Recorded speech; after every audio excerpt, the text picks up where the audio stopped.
सोचिए, जिस जमीन को आप अपनी पुश्तैनी विरासत समझते हैं, उस पर से आपका हक 1 फरवरी 2026 से बदल चुका है। अगर आपने ये 5 नए नियम नहीं जाने, तो हो सकता है आपका हिस्सा किसी और के नाम चला जाए।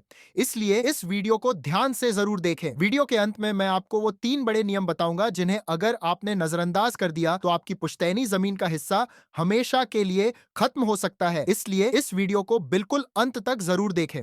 सुप्रीम कोर्ट के एक बड़े फैसले ने अब मालिकाना हक की पूरी तस्वीर ही पलट कर रख दी है और आज हम इन्हीं बदलावों के बारे में बहुत विस्तार से बात करेंगे जो आपके परिवार की विरासत को सीधे तौर पर प्रभावित करने वाले हैं। अक्सर हमारे मन में सबसे बड़ा सवाल यही होता है कि आखिर कौन सी जमीन को हम खानदानी या पुश्तैनी मानेंगे और कौन सी जमीन हमारी खुद की निजी संपत्ति कहलाती है। नए नियमों ने इसे आईने की तरह साफ कर दिया है। अगर कोई प्रॉपर्टी आपके खानदान में परदादा से दादा और फिर पिता और अब आप तक यानी लगातार 4 पीढ़ियों से सुरक्षित चली आ रही है, तो वह पुश्तैनी जायदाद मानी जाएगी। अब इस जमीन पर हक जताने के लिए आपको किसी के गुजर जाने का इंतजार नहीं करना होगा, क्योंकि बच्चे के जन्म लेते ही उस हिस्से पर उसका अधिकार पक्का हो जाता है। समाज की पुरानी सोच को पीछे छोड़ते हुए अब बेटियों को बेटों के बिल्कुल बराबर खड़ा कर दिया गया है। पिता के जीवित रहते भी बेटी अपना कानूनी हिस्सा मांग सकती है और कोई भी उन्हें इस हक से वंचित नहीं कर पाएगा। अगर बेटी इस दुनिया में नहीं रहती है तो उसका हक खत्म नहीं होता, बल्कि उसकी संतानें अपनी मां के हिस्से पर दावा कर सकती हैं। अब सरकारी रिकॉर्ड और खतियान में बेटियों का नाम दर्ज करना कानूनी रूप से जरूरी कर दिया गया है। वहीं अगर हम उस मकान या जमीन की बात करें जो आपने अपनी मेहनत और खून पसीने की कमाई या नौकरी के पैसों से खरीदी है, तो वहां नियम एकदम अलग काम करते हैं। जब तक आप सलामत हैं, उस संपत्ति पर सिर्फ आपका राज है और आपके बच्चे आपको मजबूर नहीं कर सकते कि आप उन्हें उसमें हिस्सा दें।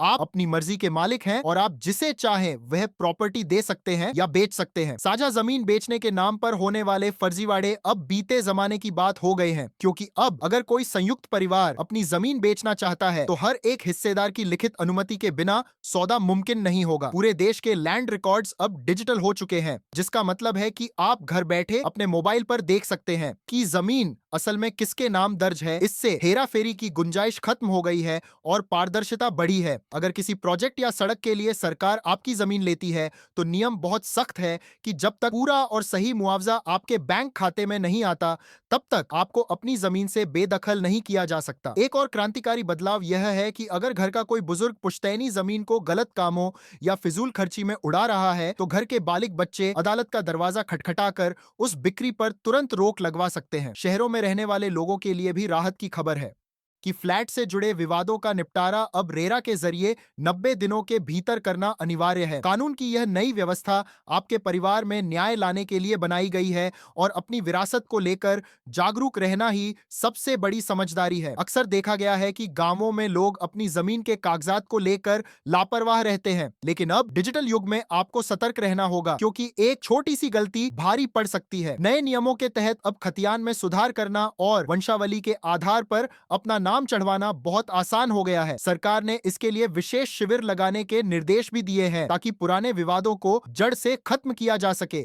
यदि आप भी अपनी किसी जमीन को लेकर उलझन में हैं, तो सबसे पहले अपने अंचल कार्यालय या ऑनलाइन पोर्टल पर जाकर वर्तमान स्थिति की जांच करें। पुश्तैनी संपत्तियों के बंटवारे के समय अब पंचनामा के साथ साथ रजिस्ट्रार कार्यालय में पंजीकरण कराना भी जरूरी हो गया है, ताकि भविष्य में कोई दूसरा हिस्सेदार अपनी बात से मुकर न सके। यह कानूनी सुरक्षा आपकी आने वाली पीढ़ियों के भविष्य को उज्जवल बनाने के लिए है। बेटियों को मिलने वाला यह अधिकार न केवल उन्हें आर्थिक रूप से मजबूत बनाएगा, बल्कि समाज में उनकी स्थिति को भी सम्मानजनक बनाएगा। यदि किसी परिवार में केवल बेटियां हैं, तो उन्हें अब अपने पिता की संपत्ति के लिए किसी और पर निर्भर होने की जरूरत नहीं है। वे कानूनी रूप से अपनी विरासत की मालिक हैं। साथ ही अगर आप कोई नई संपत्ति खरीद रहे हैं, तो उसके टाइटल डीड और पिछले 30 सालों का रिकॉर्ड जरूर चेक करें, क्योंकि अब सरकार ने पुराने रिकॉर्ड्स को भी ऑनलाइन स्कैन करके डाल दिया है। इससे यह पता लगाना आसान हो गया है कि जमीन पर कोई पुराना कर्ज या कानूनी विवाद तो नहीं है। जमीन की पैमाइश और सीमा विवाद को सुलझाने के लिए